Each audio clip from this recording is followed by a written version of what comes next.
and welcome back to the What the Falk Sunderland Review podcast. We are very delayed by our standards, but with international break on the horizon and the fact it was 0-0, we thought we'd take a little bit of an opportunity to have a chilled out Sunday before having just a bit of a catch up, really. And bizarrely, absolutely everyone showed up to discuss not the greatest of games on Saturday as we drew 0-0 with QPR.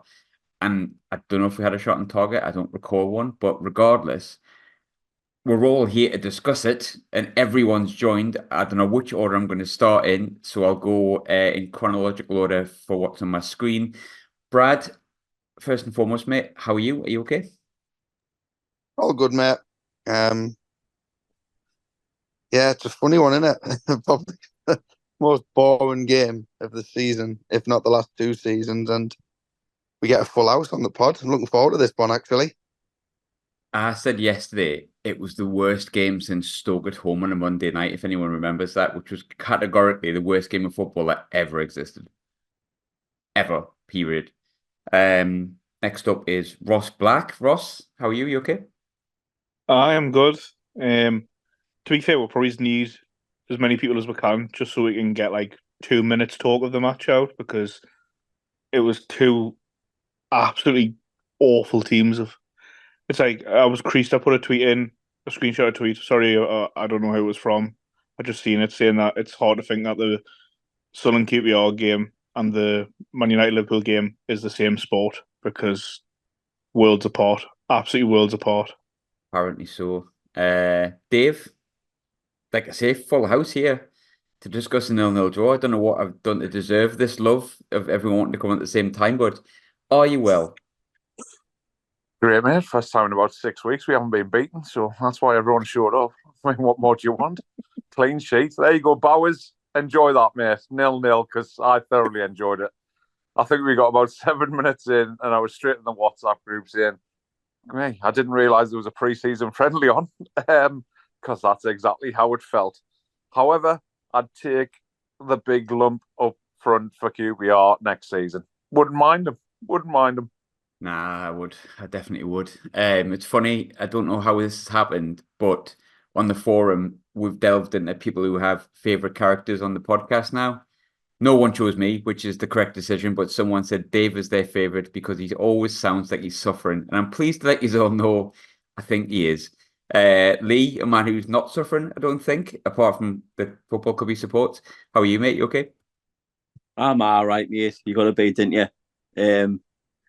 If you didn't laugh, you'd cry, wouldn't you? I'm all right. You can do both. You could, but it's not really recommended, though, is it? Like a laugh cry. Aye, a laugh cry. I don't mind a wee laugh cry. They're quite good. Not that I cry. Oh, no, I don't cry. I never cry.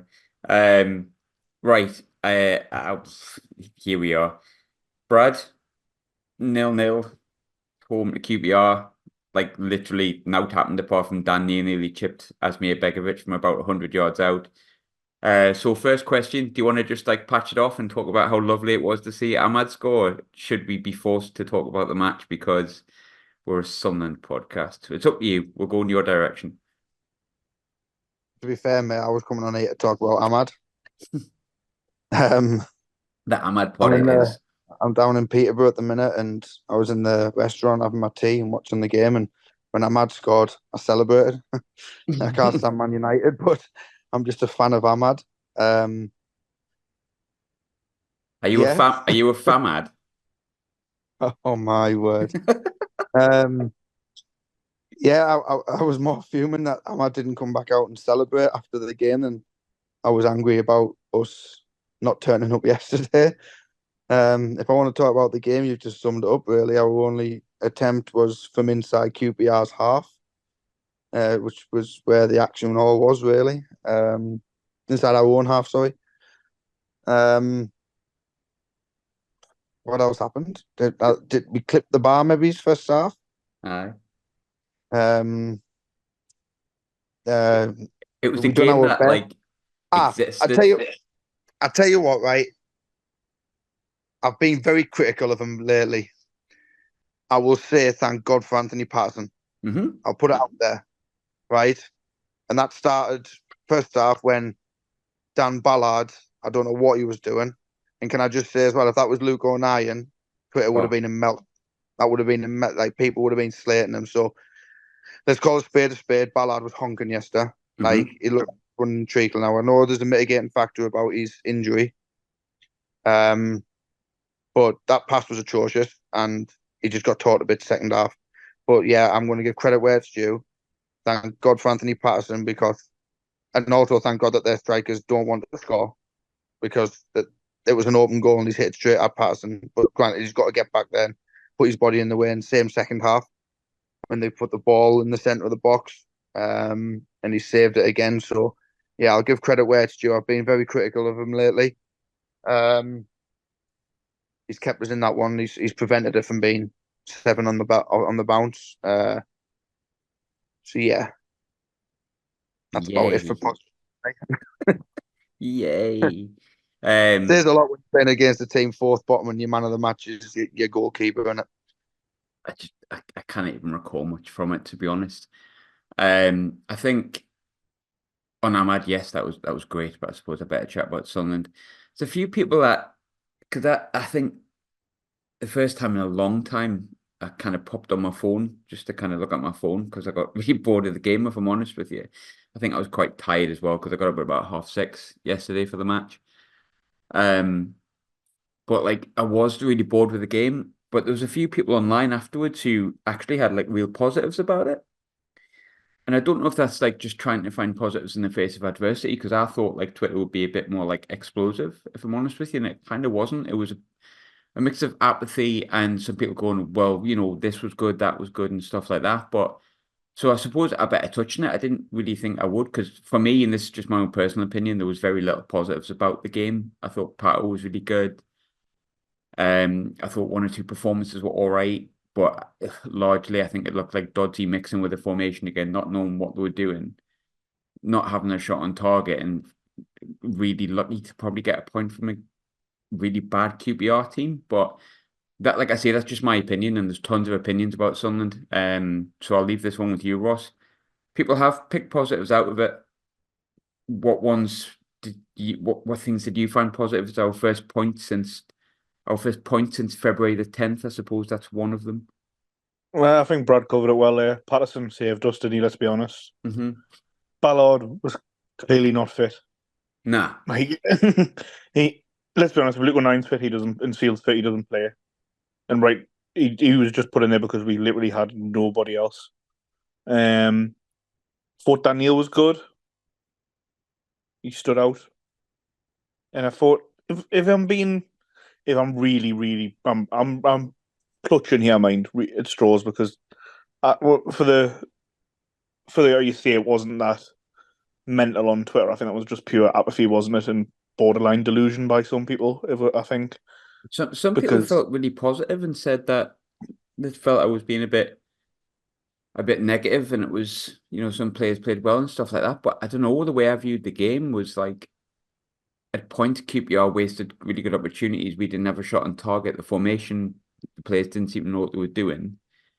I know we've got a lot of injuries and stuff, but like, that's what disappointed me more. We're at home to a team fourth bottom, and we've played like we're going to. The stats would look like we were away to like top of the league. That's what let me down more than anything, to be honest. But didn't really have a go at all. To be fair, you can't really do much when you've got a striker who just doesn't fucking move. Like, I've give him here like his dues. I'm sorry for going on. I know I'm about trying to get positives, but like, he didn't move all game. But I thought Aushish was okay. I think he had some all right touches, but again, I'm being very, very very nice. I think I just don't think it was a good game. It was 2 very poor teams with little quality on show, and that's why the likes of Patterson and Dan Nealon that stood out.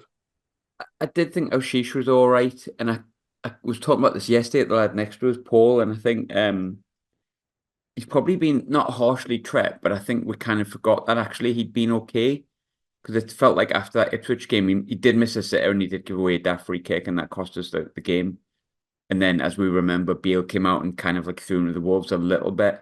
And then we haven't really seen him since. But he was all right before that. And he was all right against Leicester and coming back in. He's been okay. I thought I thought Aushish, if you taken out Pato's saves, was probably our best outfield player. I felt Dan Neil played okay, but I think he had to do too many jobs. He was defensive. And again, I thought Job wasn't too bad, but I just don't understand how he can progress when he plays defensive midfield, then a number 8, and then a number 10, and then he plays up front all in one game. I think that would be quite hard in like game by game, but you seem to have to change position sort of every couple of weeks and during the game a couple of times. I don't think that really helps him at all, and I think it probably speaks to. And again, I don't think it's Dodgy's fault. I think he's in a position he shouldn't be in, but I think the consistent tactical changes and stuff like that, while some of it may be forced, I do think it shows he's a little bit out of his depth.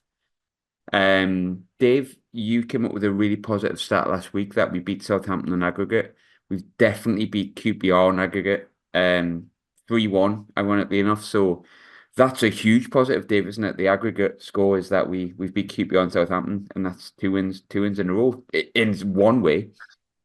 Exactly, mate. Because I mean, if you think about it, when it gets to the end of the season for the playoff to who gets relegated to League One, we're staying up. So don't you guys who are listening telling me that I'm like always stressed and negative, because I'm sorry, but that's two teams this year we've done over on aggregate. Leeds is no, we're getting beat 6-0 off Leeds. I'm sorry, everyone. I am not looking forward to Ellen Road at any point. I mean, you never know. I mean, I think if we go with the good, the bad, and the because I quite enjoyed starting with that last week and then going into listeners' questions, because I think I'll go with my first.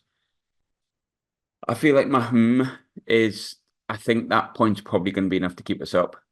I was worried a bit. I thought we might have gone into a spiral of like losing games, and then I go, oh God, what happens then?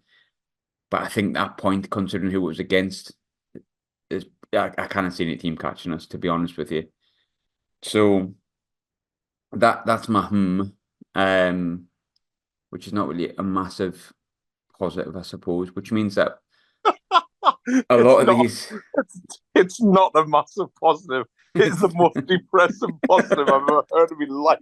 It's like, I think what I'm trying to like get at here, I had something in my head that I was going to say, and then like maybe ADHD brain took me off and went elsewhere. And I think what I was trying to say, if I just get back on topic of where my brain was aligned beforehand, is that I think every podcast for the rest of the season, assuming that my and my not massively positive is that we'll probably stay up because we fluked a point against QPR at home, who are fourth bottom. I think that a lot of these podcasts are going to be a case of, well, how does this look next season? What does this mean for next season? And it's going to be a lot of repeat. But yeah, I'll stop rambling. Brad, what was you good? I forgot to ask Lee. I forgot to ask Lee. I'll come back to you, Lee. I haven't forgot. You're just at the bottom of the screen, and I was thinking, who's that at the bottom of the screen? It's Lee. I'll come back, but I've asked Brad, so for the purpose of not having to edit, let's pretend I didn't say any of that, listeners. Brad, what was you good? What was I good? I'll stay on the topic of like you have. I should have a laugh. That point now means we can't mathematically finish bottom. Well, there we go. How did you work that out? I've seen it on Twitter. Someone's gone to the hassle of doing that. Actually, you know what? No, I've changed my mind. Do you know what my good is this week? Lee, I'll come to you next, right? But my good this week, right, is coming back on the train. I was tired. And do you know when you get that delirious stage, which you might have noticed I might still potentially be at? Somebody put like a thread on Ready to Go, right? And they were saying about like the state of the club in terms of like the off the field stuff. They were like the toilets in the north stand don't have any hot water, and like he spoke to a steward and all this kind of stuff. And the fourth comment down said the worst thing about today was, or something to this effect, was the worst thing about today was in the west stand. I went to the cubicles and there was the biggest shite I've ever seen in my life. And the flusher was broke, so it couldn't get flushed. So the person who did that, if you're reading, can you just chop it up next time? And it left me in a fucking state of fits of laughter for like the best part of about half an hour between about like Linlithgow and potentially Edinburgh, because I was just thinking of this bloke, just looking at it, being like, "Oh, why wouldn't you just chop it up?" That was my good. Lee, what was your good, mate? That potentially the match finished at 10-5 and it was a 3 o'clock kickoff and we didn't have to wait all day for it. It's true. But on the playing side, I say Patterson really back to his form, back to his best. I was the only really standout in the whole entire game was Patterson, which is a good sign. It means he obviously hopefully shows he's getting back to his best. And as he's just saying, it was the only really positive I could say in my eyes because he stopped us from getting beat. Oh, she was all right. I did. He was okay, wasn't he? Aye, he was all right. As I'm saying, but like the rest of them was like, as you've already said, three, probably Neil, Aushish, and Patterson were the only three players that actually come away and going, I've done all right there today. I thought the rest of them were bang average. Like, it shows how far we've fallen, really, from where we were, like, even at the end of last season, beginning of this season, where we went to QPR away and absolutely tonked them, to now you're sitting there going, oh, I'm pleased we got a point to stop the rot of defeats. And I see how on about me good, and I've gone to a right bloody negative. Are they? So do you think that the performance yesterday was a metaphorical shit that at some point needs chopping up? Graham,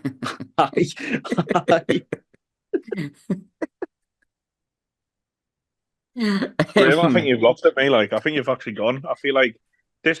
He has gone. The travel yesterday and how bad the game was. You've just thought, you know what? I can't do this no more. You're on. It's like instead of like a total mental breakdown, it's like a football mental breakdown. Like you've just had enough, and you're just gone. I'll add on to it then. This is what this club has done to me. I never thought I'd be so delighted to know that after the international break we can put Bradley Dack in a false nine and actually probably look a little bit better.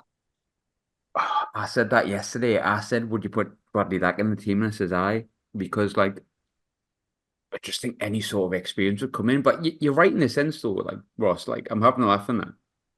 But like it just got to the point where like I'm really questioning what I'm doing, because I'm not just going to the game, which is at the minute a slog, probably because of the distance. And I'm not saying I'm loyal than anyone else. Look, that's my choice. You go from where you go. But like obviously the 3 hours, you have that like 3 hours to think about on the way down and the 3 hours or so to think about on the way back. And it's normally consumed by a bit of alcohol on the way there as well. I'm veering towards the heroin at this point. I'm not gonna lie. But like you sort of get back and you're just like, that was shit. Like, what am I doing? And then you think, you know what I've got to do? A podcast at 10 o'clock. You just think, like, what do I say at this point? Like, well, what was the positives? And it's difficult, man, at the minute. Like, it is, I mean, I'm always going to be Sunderland, love Sunderland, but like, it is tough at the minute. Like, it's like, I put in the chat, it's weird. I've never seen a team regress so quickly. Like, on the pitch. Like I know we've lost a few players to injuries and they are massive key players, but yeah, even the individuals who are clearly playing very poorly now and not showing much at all, they showed so much more last season or at the start of this season, and they've just regressed so quickly. And it's like a symptom within the team that the lack of leadership, the lack of any ideas, the lack of any quality around them has just sucked the life out of them. And the enthusiasm and the kind of like the carefree player that we had, even when we've been playing bad this season, we still had a threat in ways like I think yesterday was the first time I think at home where we've looked genuinely like we didn't have a clue about what we were doing. It wasn't that we didn't have the players to do what we wanted to do. We genuinely looked clueless. And I feel like off the pitch, like Dodds and Proctor, I genuinely think now that this has got to be them done, because I feel like with them there, we're not going to get anybody in who like is going to do anything. Let's be honest. I think we need a total reset now. I know I've pushed this on a bit, but I feel like we're at the point now where if we did this last season, fair enough. I'd be like, you know what, first season in the Championship. This is kind of what I was expecting last season, but it's the fact we've regressed. And to me, you stand still in football, you go backwards, and that's what we've done.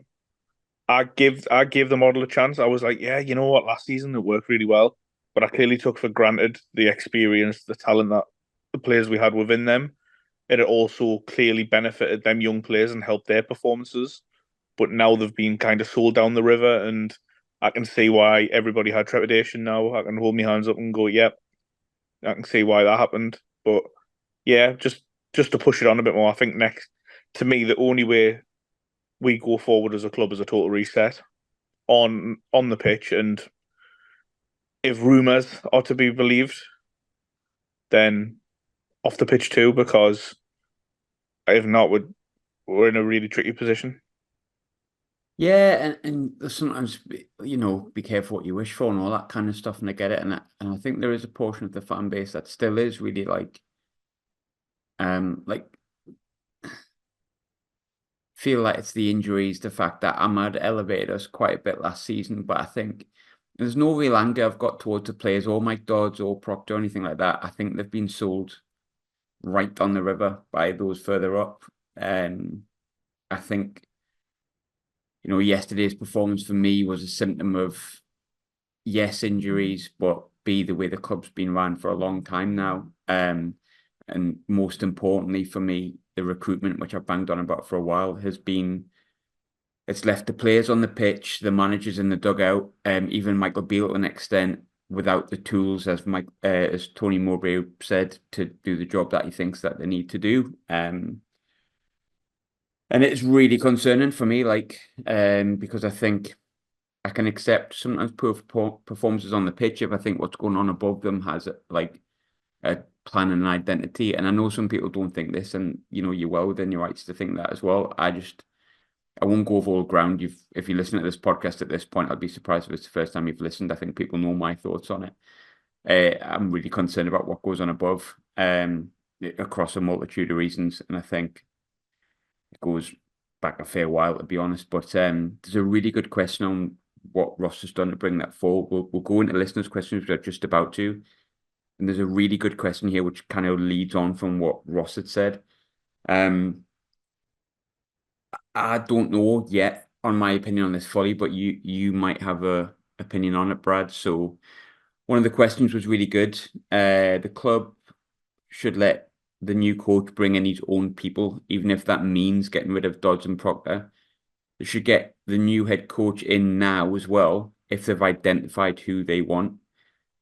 How much do you agree with that question, that statement, Brad? Do you think if, we identify the manager that they want, they get to bring in their own backroom staff as well on top of that? Or do you stick with Dodds and Proctor in the coaching role, and, maybe like Mowbray who brought in Venus, and maybe like Alex Neil who brought in Kanzo as well? Do you go down that route?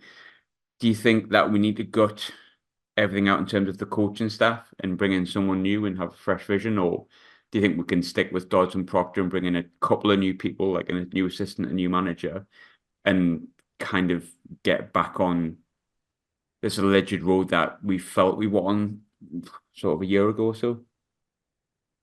It's a good one, that. Personally, I think it needs a full reset. Mm-hmm.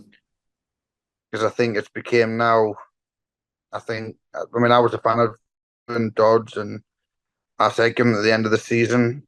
But now when I'm looking at it, I'm sort of like, became a little bit stale. I think people are starting to, I don't know, when I listen to Dodds, I hear a lot of Speakman. It's like Speakman's give him a script and just say this. And he's highly regarded in his coaching. He's openly said he wants to forge his own way to become a head coach. Maybe it's just time for him to maybe go down his own route now and start in the lower leagues and show what he's all about, and hit the reset button at us. But that could come right from the top as well, mate, because if we don't get the summer right, Speakman's got to go. Well, for me, I'll keep him, but for me, I think it needs a full reset, because we're going to lose at least one or two of the best players. Mm-hmm. And I don't really trust what we've got at the minute to bring in the right type of player to push us forward. I think they might. There's a special thing where I say, like, managers, they say they've taken us as far as they can. I think Speakman's probably taken us as far as he can, which he's done really well for us. But with the whole coaching team now, are we at risk of putting them back into their coaching positions, bringing two blokes in to head it all, and then we just become stale again? And a year's time, it's not going right with Saka and put Dodds back in there, and we're back to square one. So for me personally, I'd shake hands with Dodds, say thank you for everything, and I'd hit the reset button and go again. It's not going to happen before the end of the season. As much as I would like to see the new guy come in, and I think it would only be right for him to come in and have a look at his players in competitive football to see what he's got and what we need. But yeah, in an ideal world, I would say, with no disrespect to it, because I do like Dodge and I do like Proctor, but I think a full reset needs to happen. Yeah, I actually kind of agree with that. I think more you and you just spoke about that there. I do as well. I think when it comes even further up, I know some people, again, the grass is not always green, and other people think different, which is fine. But like, my head's been gone ever since the Black Cat Pot situation. Like, that, my head's gone since then, and it hasn't really changed. So, one thing I would say is if we did shake hands with Dodds and Proctor, and they left come the end of the season, they wouldn't go from my side with any anger or frustration. I think they've largely done a pretty good job here, and just been put in difficult situations a couple of times that they probably shouldn't have done. But Lee, I'll throw the next one at you. I don't know if it's a good question, and I think it's Rama that sends these questions in, and he sometimes comes in a different opinion that maybe I have, but I do like his questions because the challenge my thoughts and the challenge maybe the majority perception, and I get what he's getting at here. He's asked if like the fan base needs to, how much does the fan base need to improve if the team are to improve in the summer, and he's discussing about booing young players off the field of play. And I do kind of understand that. I thought it was poor that some of the young boys got booed off, and I have got thoughts on this, but like, I want to not be the only person to speak on this on this episode, I guess, because I've gone a bit delirious. But I think I know what he means from that perspective. But what are your thoughts on that, Lee? Because I think it's a question that maybe, because we tend not to criticize the fans in any way, shape, size, or form, and I don't think I ever will.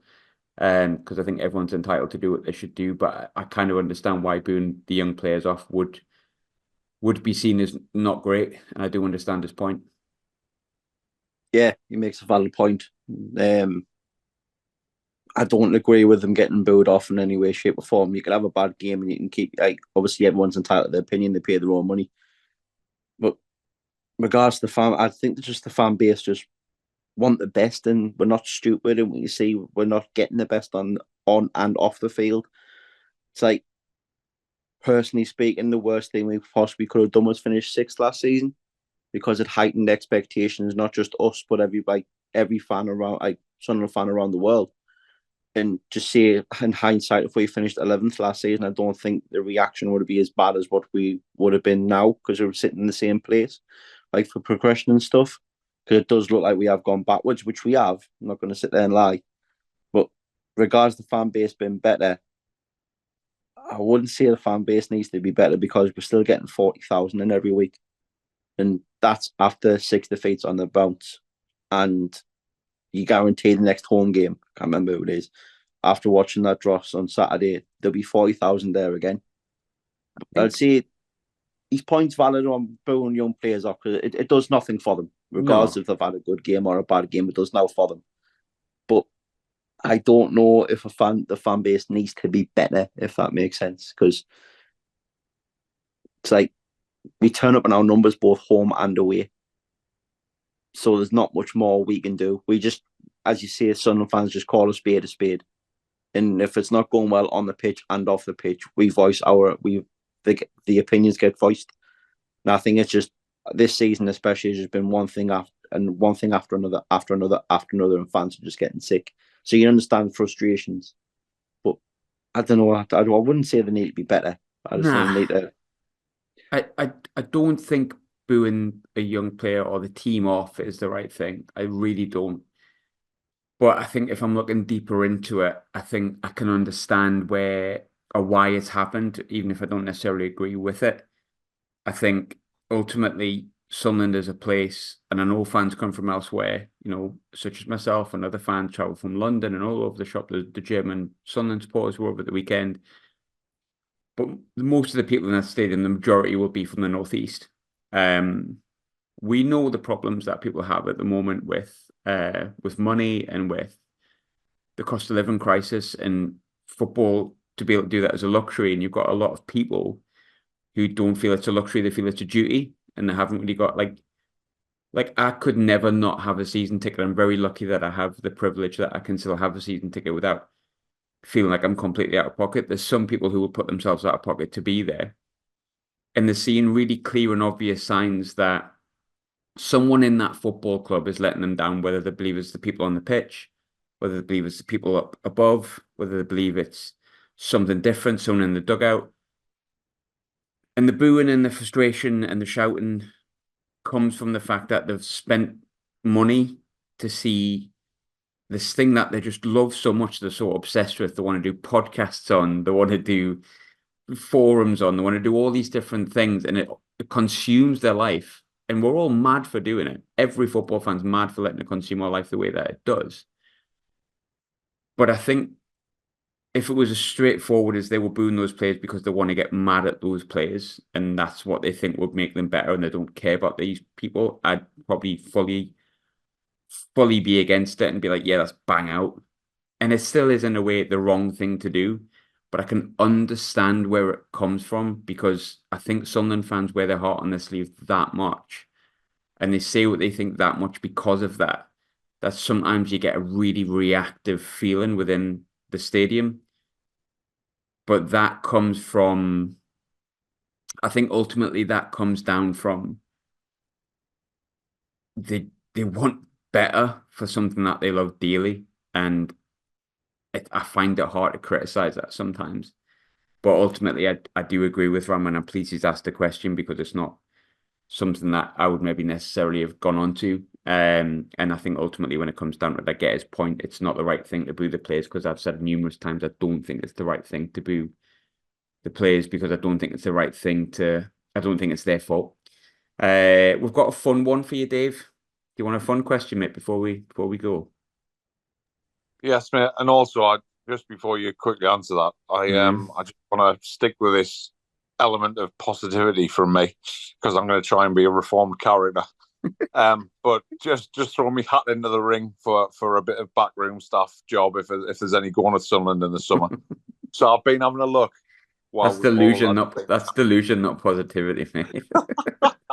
So I was having a look, and I'm trying to think, with Mayenda being one of the more positively thought about players or forwards that we signed, and they reckon he's got like the most potential. I was having a look around European football of where we could send Hamia on loan. And anyway, Scotland, Division 3, Elgin have only scored 28 goals this season. So I definitely reckon if Harvey's listening, or if Speakman's listening, if we send him up there, he might get a couple of goals, give him some confidence. He's there with Hibs? Like, no, I'm talking about Hamia. If my end is at Hibs' level, then you need to try and he's one of the most positive signings apparently. So we need to translate that. So I reckon Hamia, Elgin, he's got in the bag. Improve him. It's a nice place, Elgin. Most importantly, good question from a fan here. Do you think animals like cats and dogs have regional accents? Definitely. I think they do. Yeah, I definitely think they do, to be fair. I think it would make sense. Ross, a serious one here. We've got 3 and a bit minutes left, so short and sweet, because I'm not paying for the premium Zoom.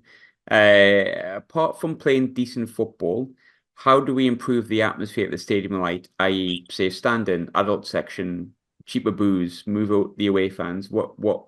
because the atmosphere has not been great recently because everyone's sick, and I don't think it's helped by the fact that there's a lot of stuff out that isn't great. Free Last heroin. season, the season was rocking, wasn't it? At times. Did he say heroin? He said free heroin. Yeah. Hey, not even just heroin. It's free. No, cheaper pints from to me all the way through. Get people in there. Safe standing, definitely. But again, I think like this whole atmosphere thing is a bit of a myth that it's terrible, terrific. Like last season, at times it was fantastic. When we've got a team we believe in and we can fully say, like even this season, the Plymouth game, when you've got something that you believe in, you can see what's happening. The atmosphere will improve. And I feel it as well. It's a disconnect this season between the fan base and the board. What's caused that? Like to be fair, like you say, the flag displays and that they're all on their arse at the minute for obvious reasons. Which we'll not get into. It's a total different conversation. But like, yeah, I think there needs to be a concerted effort for the people in the South Stand as well if they're serious about this atmosphere. You've got to do it, and you've got to do it properly, and it's got to spread around. Like I remember back in the day when it was just a southwest corner, and that was rocking. So again, I think like if we've got something we believe in, and like you say, we've got the connect there, the fans will get behind them, and they always will. There's not many atmospheres out there in English football these days that are fantastic. It's a total myth. It's not the 90s anymore, unfortunately. But I think safe stand will be a good way of doing it. The whole South Stand and safe stand will be very good, and that'll be a start, and then a concerted effort between the fans in that area to properly go for it. And yeah, just bring back Edward Mitchell and just sing that song for 90 minutes. Yeah, I miss Eddie. Miss you, me. I miss you. I do, Eddie. Lee, I haven't. Sorry, mate. I'm honestly, I'm delirious. Like, I've left you out quite a bit. Is there anything you want to say, Lee? I was going to ask you a question, but we've only got a minute left. Like, are you all right? I'm sorry I haven't brought you in, but you've been bottom of my screen. It's totally fine. It's totally put us on the spot here, Graham. Cheers, mate. Well, you've I got a mean, it minute. would help if you change your name on the screen from iPhone to Lee so we know who you I are. was rushing, Dave. I was rushing. He's injured for a month, man.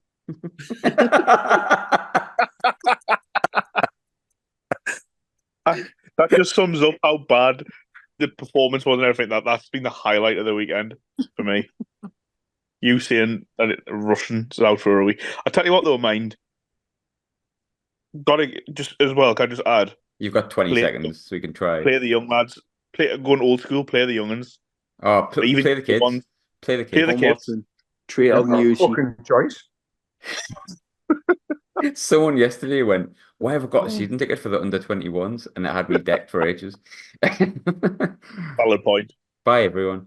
Thanks for fucking international break. This has been a mess. I'm a Diallo.